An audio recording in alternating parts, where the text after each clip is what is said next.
Students of standard 7, good morning to all of you.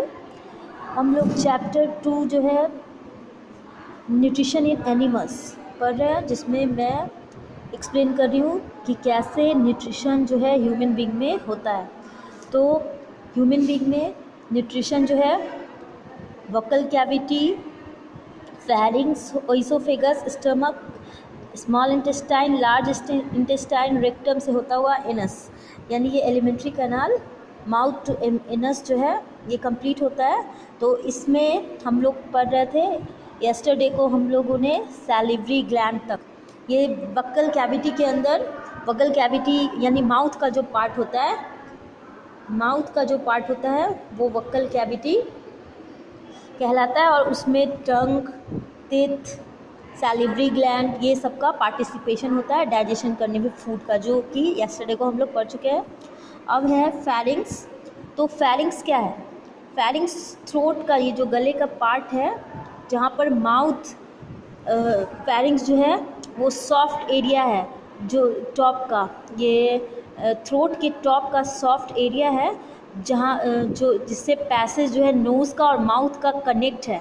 ठीक है, एक तरह से क्या कि जो तुम्हारा गला है उसका सॉफ्ट पार्ट है, जहाँ पे नाक और मुंह का जो रास्ता है, पैसेज है नोज़ एंड थ्रोट का, तो वो मिलता है उस जगह पे।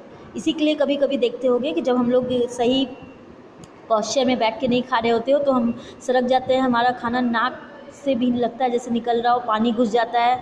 तो इस तरह से सही पॉस्चर में बैठ के हम लोग खाते हैं। तो इसलिए क्योंकि बहुत कम फासला है उस जगह पे, बहुत जो है स्पेस कम है, वहाँ पे नाक और मुंह का जो पैसेज है वो लगभग एकदम सटा हुआ है। यही है पार्ट फेरिंग्स का। लैरिंग्स कहते हैं, एक लैरिंग्स होता है, लैरिंग्स जो होता है वहाँ से हमारा साउंड निकलता है, वॉइस निकलता है टंग के पास, वो लैरिंग्स हो गया।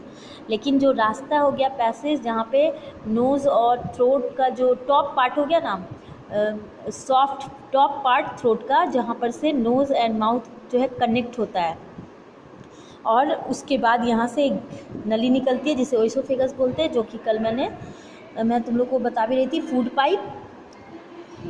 फूड पाइप जो कि जिसमें फूड जाने पर वो इस तरह से मूवमेंट शो करता है, इस तरह से लहराता हुआ उसमें से फूड इस तरह से करता हुआ जाता है, इसको पेरिस्टाल्टिस मूवमेंट कहते हैं। अब हम लोग को पढ़ना था स्टमक। तो स्टमक जो है, ओइसोफेगस जो है, उसका जो पाइप है ओइसोफेगस फूड पाइप, वो ओपन होता है large muscular bag like structure में, जिसको कहते हैं स्टमक। इस टाइप का होता है, जो कि यहाँ पर तुम देख सकते हो किस तरह से ये जो फूड पाइप है यहाँ पे स्टमक पे आके ओपन हो रहा है। तो ये यू शेप का होता है, शेप में लगभग यू जैसा होता है, and it is widest part of the alimentary canal. ये एलिमेंट्री कैनाल का सबसे बड़ा पार्ट होगा, वाइडेस्ट चौड़ा पार्ट होगा। The food is stored and partially digested in the stomach, यानी कि यहाँ पे फूड स्टोर भी होता है और पार्शियली यानी पूरी तरह से नहीं, लेकिन कुछ डाइजेशन यहाँ पे भी होता है। द स्टमक वाल प्रोड्यूसेस म्यूकस हाइड्रोक्लोरिक एसिड। यहाँ इसका जो इस स्टमक के अंदर, हमारे स्टमक के अंदर जो स्टमक के बाल है उसमें से कुछ एसिड निकलते हैं, म्यूकस निकलते हैं, और डाइजेस्टिव जूस भी निकलते हैं। एसिड यानी कि हाइड्रोक्लोरिक एसिड, HCl जिसको बोलते हैं।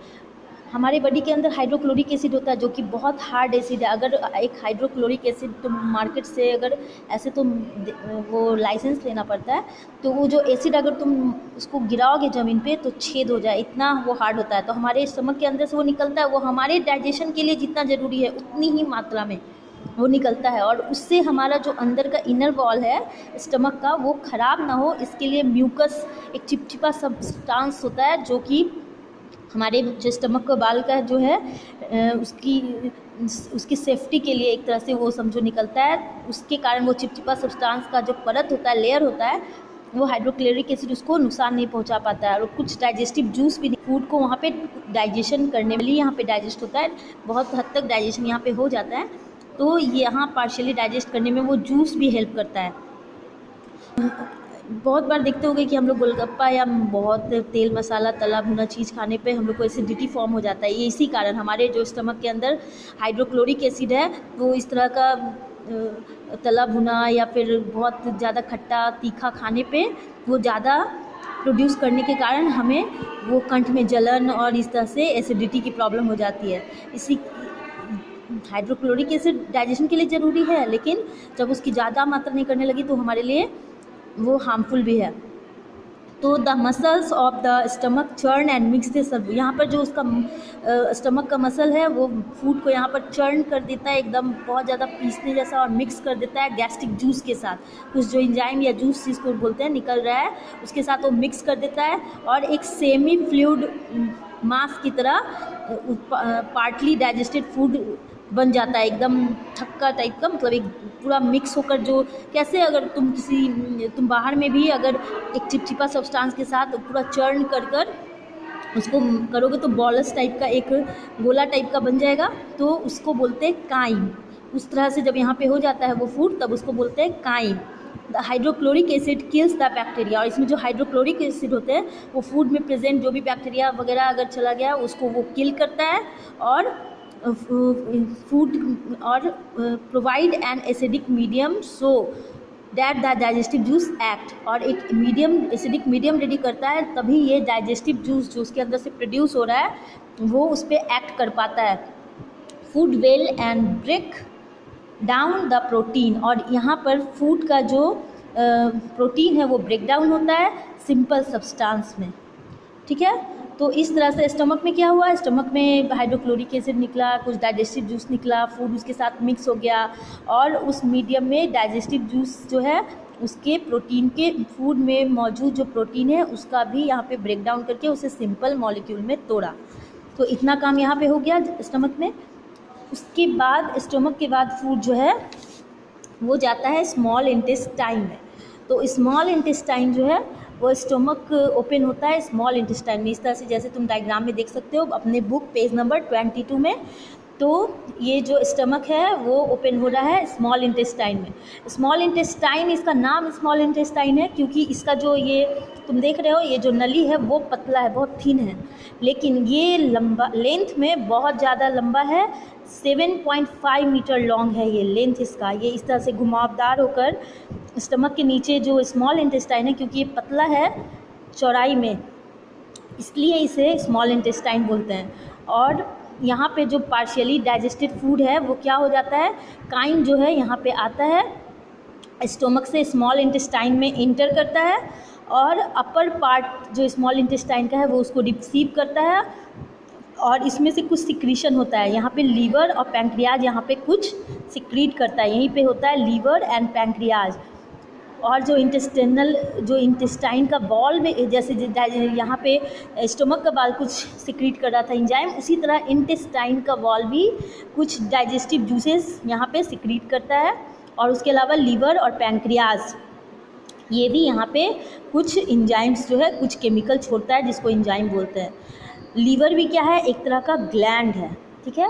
लीवर भी एक तरह का ग्लैंड है जो कि रेडिश ब्राउन कलर का होता है, और जो ठीक डायफ्राम, जो यहाँ पे डायफ्राम है, देखो इस तरह से डायग्राम में दिख रहा है। जब हम लोग रेस्पिरेटरी सिस्टम पढ़ेंगे तो तुम देखोगे उसके चेस्ट के जस्ट नीचे एक चौड़ा सा एक पार्ट होता है जिसको डायफ्राम करते हैं, जो ऐसे अप एंड डाउन करता है, जो हम सांस लेते हैं तो अभी हमारा चेस्ट फूलता और सिकुड़ता रहता है। तो ठीक जो है वो डायफ्राम के नीचे वो लोकेटेड है liver, below the diaphragm in the upper part of the abdomen, abdomen के ठीक ऊपर और डायफ्राम के नीचे लीवर होता है। और ये जो है सबसे लार्जेस्ट ग्लैंड है हमारे बॉडी का। ग्लैंड यानी कि जो सिक्रीट करता हो उस जूस एंजाइम जो हेल्प करता है डाइजेशन में, तो ये सबसे लार्जेस्ट ग्लैंड है हमारे बॉडी का। और the cell of the liver secrete bile juice, liver का जो सेल होता है वो कौन सा एंजाइम सिक्रीट करता है, तो बाइल जूस सिक्रीट करता है, बाइल जूस। तो बाइल जूस जो है वो स्टोर होता है small sac called gall bladder, यानी यहाँ पे ठीक इसके नीचे एक थैली सा होता है जिसको गॉल ब्लैडर बोलते हैं, जहाँ पे बाइल जूस जो लीवर द्वारा सिक्रीट होता है वो स्टोर होता है उस थैले में। When there is no food, bile juice is stored in the gall bladder. जब फूड नहीं होता है तब बाइल जूस जो है वो गॉल ब्लैडर में स्टोर हो जाता है। और बाइल जूस जो है वो हेल्प करता है किस चीज़ में, तो हमारे फूड में मौजूद फैट को, पहले तो प्रोटीन डाइजेस्ट हो गया, अब हमारे फूड में मौजूद जो फैट है वो क्या जो है स्मॉल इंटेस्टाइन में बाइल जूस के द्वारा वो फैट जो है उसका डाइजेशन होगा, ठीक है। तो इस तरह से ये स्मॉल इंटेस्टाइन, स्टमक के बाद स्मॉल इंटेस्टाइन। अब स्मॉल इंटेस्टाइन में लीवर जो है क्या किस तरह से बाइल जो सिक्रीट करके फैट को क्या किया, डाइजेस्ट किया। उसके बाद पैंक्रियाज जो है एक और ग्लैंड है जो कि वो भी स्मॉल इंटेस्टाइन में ही अपना सिक्रीशन करता है, located just below the stomach, ये ठीक स्टमक के नीचे होता है। और ये जो है पैंक्रिएटिक जूस, पैंक्रियाज जो है पैंक्रिएटिक जूस सिक्रीट करता है इंटेस्टाइन के अंदर, जो कि क्या किस पे एक्ट करता है। पहले तो प्रोटीन जो है, कुछ प्रोटीन तो स्टमक में ही डाइजेस्ट हो गया, फिर फैट डाइजेस्ट हुआ। और ये पैंक्रियाज जो है पैंक्रिएटिक जूस के थ्रू क्या करता है, कार्बोहाइड्रेट, फैट एंड प्रोटीन सबको चेंज कर देता है सीधे अब सिंपल फॉर्म में। जो जितना डाइजेशन पहले हुआ उसके बाद रिमेनिंग जो है सारा डाइजेशन यहाँ पे जो है कंप्लीट हो जाता है। The partially digested food reaches the lower part of the small intestine. अब जो पार्शियली अब और जो डाइजेशन होने के बाद भी जो अभी बचा हुआ काम है वो अब स्मॉल इंटेस्टाइन के पहले अपर पार्ट में गया, फिर लोअर पार्ट में गया। उसके बाद small intestine which secrete intestinal juice digested the partially digested food to convert into the simplest form। तो इस तरह से पैंक्रियाज जो है सिंपल फॉर्म में उसको तोड़ा। The carbohydrate get converted into simple sugar. अब यहाँ पे कार्बोहाइड्रेट जो है शुगर में कन्वर्ट हो गया जो कि ग्लूकोज है एक तरह का, और फैट जो है वो फैटी एसिड में कन्वर्ट हो गया, और ग्लिसरॉल एंड प्रोटीन जो है वो अमीनो एसिड में कन्वर्ट हो गया। तो ये सारा फंक्शन फूड का पैंक्रियाटिक जूस के थ्रू हुआ। यानी कि सबसे पहला काम क्या हुआ, पार्शियली डाइजेस्टेड जो पहले डाइजेस्टेड था अपर पार्ट में वो अब लोअर इंटेस्टाइन में ग्लूकोज में चेंज हो गया। पार्शियली डाइजेस्टेड जो फैट था वो लोअर इंटेस्टाइन में क्या हो गया, फैटी एसिड ग्लिसरॉल में कन्वर्ट हो गया, और जो पार्शियली डाइजेस्टेड प्रोटीन था वो एमिनो एसिड में कन्वर्ट हो गया। तो इस तरह से स्मॉल इंटेस्टाइन में ये जो है यहाँ पे डाइजेशन कंप्लीट हुआ। लेकिन उसके बाद भी अभी इसका और प्रोसेस बाकी है जो कि मैं नेक्स्ट क्लास में एक्सप्लेन करूँगी। ओके।